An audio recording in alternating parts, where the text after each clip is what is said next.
Hello friends, welcome to Hariom consultants. Hope everything is fine at your end. तो ये video बना है basically 462 का नेक्स्ट राउंड कब आएगा और पिछले जो राउंड्स हो चुके हैं उनका रिजल्ट्स में डिलेज़ क्यों हो रहे हैं, और S57 नोटिस भी कईयों को जारी होना शुरू हो चुका है, S56 नोटिस भी कईयों को जारी होना शुरू हो चुका है। तो पूरी updates regarding results, regarding third round इस वीडियो में है, तो पूरा वीडियो एंड तक ज़रूर देखिए। तो अगर आप अपना डिस्कस करना चाहते हैं case, then book a slot with us. And आप ऑलरेडी अगर फर्स्ट ईयर, अगर आप 462 पे ऑलरेडी ऑस्ट्रेलिया में हैं, नेक्स्ट ईयर की एक्सटेंशन के लिए सोच रहे हैं, तो प्लीज़ कॉन्टैक्ट अस, क्योंकि सेकंड ईयर की भी एक्सटेंशंस ग्रांट होनी शुरू हो चुकी हैं। तो स्टार्ट करते हैं आज का वीडियो। तो फ्रेंड्स, सबसे पहले तो ये आपको बता दें कि रिज़ल्ट्स में डिलेज़ क्यों हो रहे हैं। Basically verification is the reason. इस बार वो हर एक चीज़ को वेरीफाई कर रहे हैं, चाहे आपके एजुकेशन डॉक्यूमेंट्स हैं, चाहे आपकी बैंक स्टेटमेंट है, चाहे आपके फंड्स हैं, चाहे आपका डिग्रीज़ हैं, वॉट एवर, चाहे आपका एक्सपीरियंस है।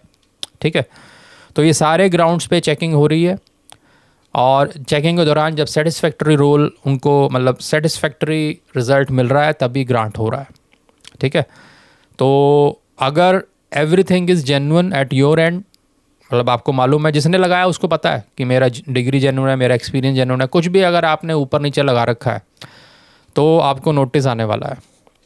अब दो तरह के नोटिस जनरेट हो रहे हैं। एक S56 नोटिस है, वो तब आता है कि कोई इन्फॉर्मेशन उनको मिल गई है, लेकिन वो चाह रहे हैं कि इससे रिलेटेड और इन्फॉर्मेशन उनको चाहिए। फॉर एग्ज़ाम्पल, जैसे आपने फ़ंड्स का बता दिया, कुछ उसका सोर्स नहीं लगाया, स्टेटमेंट या बैलेंस सर्टिफिकेट नहीं लगाया, या आप भूल गए, तो S56 नोटिस आएगा, वो बोलेंगे फ़ंड्स का प्रूफ दीजिए। राइट, तो इस केसेस में S56 आएगा, मतलब आपने कुछ बोगस नहीं लगाया, कुछ आप भूल गए, या कुछ लगाया तो उनको समझ नहीं आ रहा, उनको और इन्फॉर्मेशन चाहिए। दूसरा एग्जांपल, जैसे अगर आपने IELTS PT नहीं दे रखा, बट आपका सारा कुछ इंग्लिश मीडियम में है, बट आपने MOI नहीं लगाया, मीडियम ऑफ इंस्ट्रक्शन जो है फ्रॉम द कॉलेज और इंस्टीट्यूट, तो उसके लिए आपको नोटिस S56 आएगा। तो S56 नोटिस है, घबराने वाली बात नहीं है। वो बेसिकली आपसे और इन्फॉर्मेशन मांग रहे हैं, तो वो आप इन्फॉर्मेशन देंगे, वो प्रोसेसिंग में लगेगी और आपका नंबर आ जाएगा। अब यहाँ पे ड्रॉबैक क्या है कि अगर आप पहले से ये सारी चीज़ें नहीं लगाते हो, तो ये जब S56 का चक्कर है, फिर उसमें 28 दिन लगेंगे, और ये चीज़ें से क्या होगा, आपका रिज़ल्ट डिले होगा। और ये जो वीज़ा है, ये लिमिटेड वीज़ा है, जैसे आप सबको मालूम है 1000 वीज़ाज़ उन्होंने देने हैं।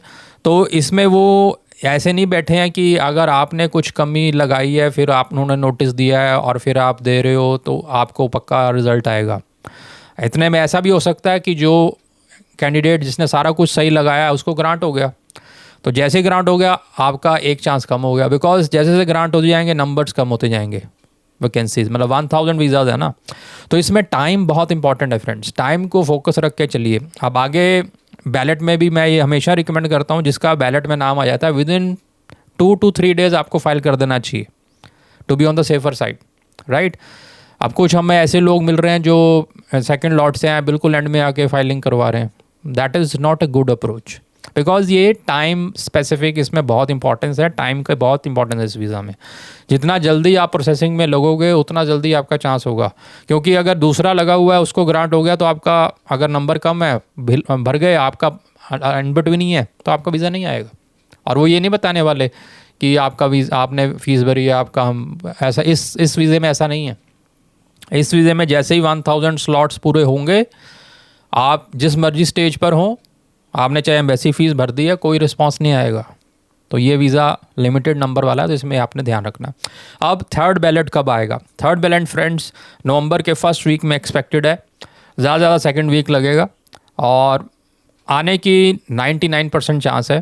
थर्ड बैलेट का तो फुल चांस है, क्योंकि उन्होंने 4 स्लॉट्स का एक्सपेक्टेशन बनाया हुआ है। मतलब अगर आप वो जो उन्होंने टेबल बनाया हुआ है स्लॉट्स का कि इस डेट को बैलेट ओपन होगा, तो 2 उन्होंने फिल किए हैं, 2 टू बी अनाउंसड है। तो ये मैं थर्ड वाले की बात कर रहा हूँ, ये नवंबर में एक्सपेक्टेड है। तो इसके बाद वाला जो है, जो जनवरी फर्स्ट वीक में या दिसंबर एंड में आएगा, उसका अभी कुछ नहीं कह सकते, वो आगे सिचुएशन पता लगेगी कितने स्लॉट्स बचे हैं कितने नहीं।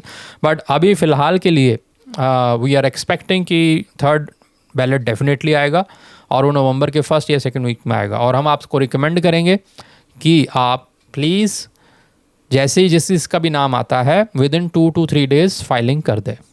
ठीक है ना, क्योंकि इसके आगे जैसे ही आप फाइल करते हैं, उसके बाद हेल्थ असेसमेंट आता है, उसमें 2-3 दिन जाते हैं, और आप ऑलरेडी थर्ड बैलेट में निकल रहे हो, तो आपको वेट नहीं करना है, ठीक है ना, बी फास्ट।